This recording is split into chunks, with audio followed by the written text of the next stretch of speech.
Hey guys, it's Dami, and I have been super busy. I have not been doing product reviews. I kind of just took a break. I needed to because I had too much stuff going on. But I'm back, and I am ready to do some more product reviews, which I'm going to do today. So I am actually going to be doing a product review that I promised you guys like probably a few weeks ago. It is by House Autry Mills. It's called Our House Deliciously Gluten-Free, and it is their cornbread mix and their all-purpose baking mix. I've used both of them. Amazing. So anyway, I actually received both of these. I'm just going to show you both. I received both of these free of charge from the company. Thank you so much because I love your stuff. If you guys do remember, I reviewed their seafood breader, which I made salmon and shrimps, and it came out really good. It was really delicious. So anyway, yeah, I am going to be reviewing these, and the first one I'm going to do is their cornbread mix. That's actually the first one that I use.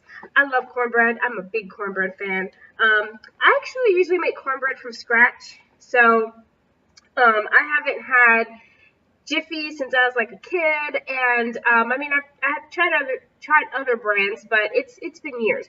So I was really excited to try this, and it's gluten-free. So for you gluten-free fans out there, you can buy this. And this should be in your local store. This is in Harris Teeter. Harris Teeter. Where else? I think it's in Food Line, if I'm not mistaken. But anyway, yeah, it's so funny because I don't know if you guys remember me mentioning before, I never really heard of House Autry Mills. I've seen their products on the shelves. I have seen their products.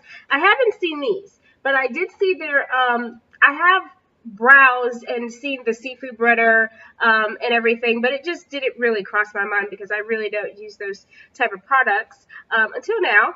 And so anyway, when I went to Harris Teeter, I actually was going down the aisle and I saw their seafood breader, and I actually picked up a box of that and their chicken breader. I'm going to tell you, their chicken breader is amazing. Now, I didn't get that free charge. I spent my own money on that, but it was well worth the money, trust and believe. So anyway, I'm going to stop talking about those and get to the product review.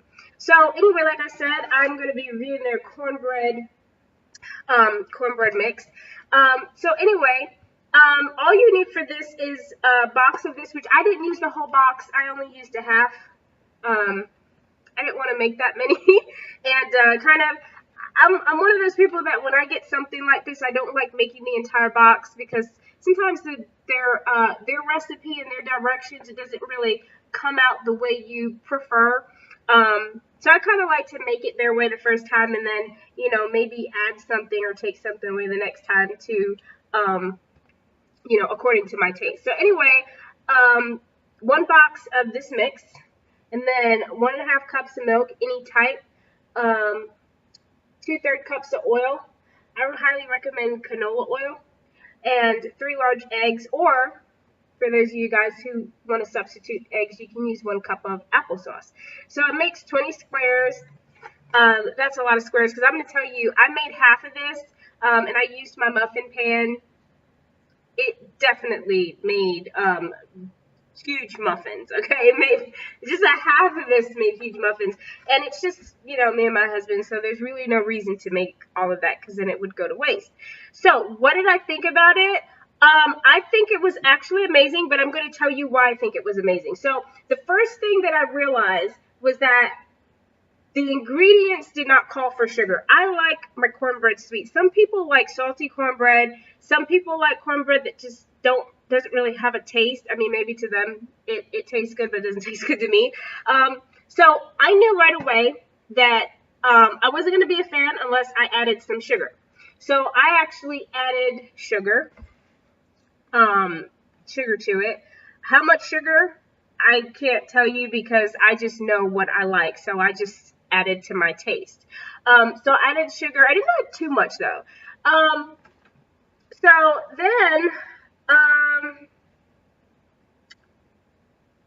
what was it? Heat oven to 400. I heated mine to 350 because my oven I cannot talk today. I'm telling you, my brain is done. I heated my oven to 350 and not 400 because I know my oven. Everybody's oven is different. Grease your baking pan. I always add a little oil to my muffin pans, even the non-stick ones. Bake it 30 to 45 minutes. I'm going to tell you something. Maybe in somebody else's oven, but this cornbread does not take 30 to 45 minutes to make. My cornbread, my husband had to come get me because he said, I think you're about to burn. Here we go again. I think you're about to burn your cornbread. And I was like, it hasn't even been 30 minutes yet. I'll check it in 30 minutes. And he's like, no, I really think your cornbread's about to burn. So I checked it. It was only like 20 minutes later. And yes, my cornbread was done. Like, I mean, done. Came out. I let it cool for maybe 5 minutes because I just really wanted some cornbread. This is so delicious. Of course, I added sugar because I had to. But this stuff is really good. I'm telling you, I'm a fan. I am a fan. Okay, and I still have half left. Okay, I can go ahead and show you. So you see this right here? Yeah, I only used half. This is a decent amount of the cornbread mix. So I definitely approve of this cornbread mix. Like I said, there's some cornbread mixes out there that are very salty and I don't like. I feel like this is just perfect. It's not salty. It's it would be more, if I didn't add the sugar, I think it would have been very, very bland, which, like I said, I don't like cornbread like that. But anyway, it's really, really good. Oh, and another thing that I did is, I did add a little bit of butter. Anytime I bake cornbread, I have to add a little bit of butter. I have to.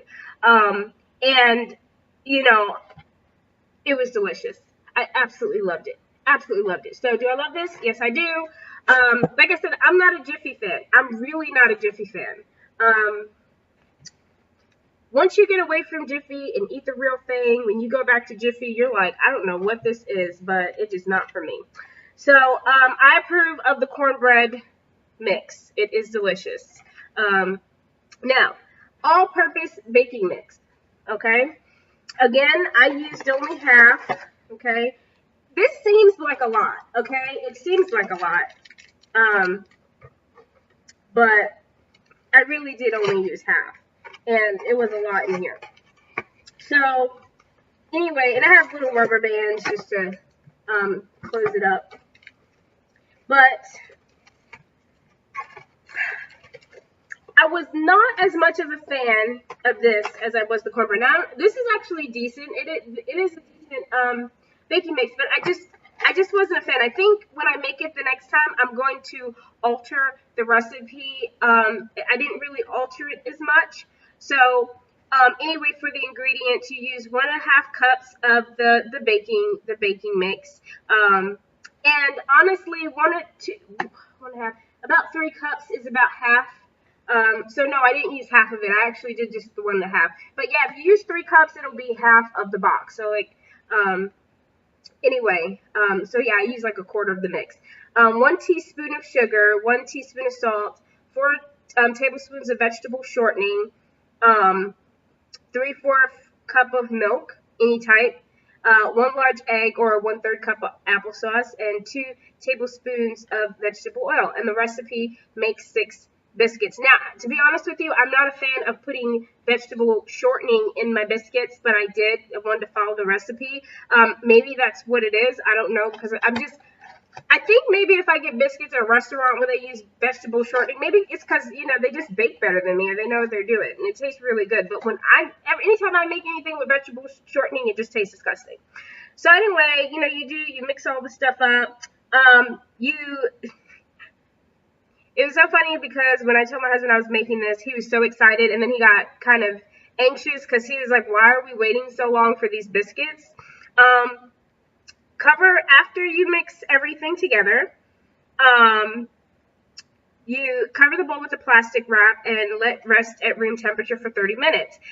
When Matt said that, I was like, oh, these biscuits are going to be so good because these are not like quick biscuits. Like, you actually have to let them set. So I thought these were going to be amazing. I was so excited. Heat oven to 450. Again, I just heated mine to 400. You line the room baking sheet with parchment paper, which is awesome because I was just doing a product review on parchment paper. And so I got to use that with this. It was like a great, it was excellent. I got to do test 2 products in one. Then you place inside second baking sheet to prevent burning. Use grease, third cup of dry measure. You scoop it on the prepared sheet. Now I'm gonna tell you something. I know they say like put this, put 1/3 amount of this or whatever. Honestly, I just scoop it with whatever I have. If you want, some people like smaller biscuits. When I'm gonna have company over, and I'm doing finger foods, I make smaller biscuits. If it's like me and my husband, I make bigger biscuits because we're just greedy. And the bigger the biscuits, the easier it is for me to like, cut it open and put some butter in it the next day. Whatever, when I want to snack on it.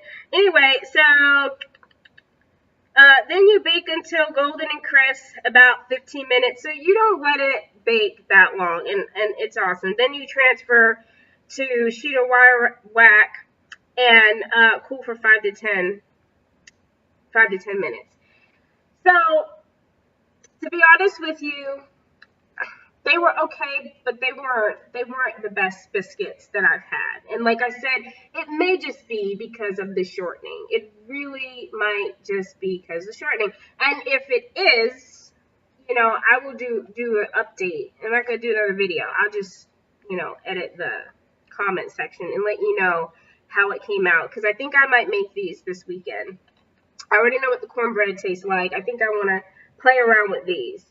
So I think it was okay. Now, my husband liked them. He thought they were delicious. And so, like I said, I mean, people have their own taste, whatever, but I just wasn't a fan of them. But like I said, I'll update you guys.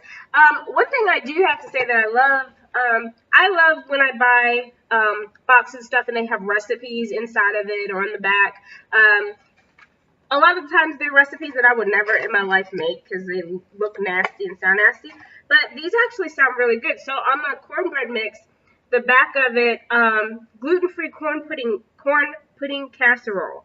Sounds so good. All you need is a box of this, 1 can of cream corn, 2 cans of whole corn drained, 16 ounces sour cream, and a ½ cup of butter. And you can make this. And the picture, at first I thought it looks like macaroni cheese. Like, you see this right here? Doesn't it look like macaroni cheese? Maybe that's why it looks delicious to me, because I love macaroni cheese. But anyway, I think I'm going to try that.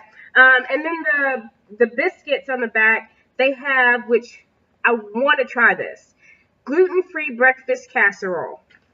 Oh my goodness, look at that. Isn't that so good? That looks so good.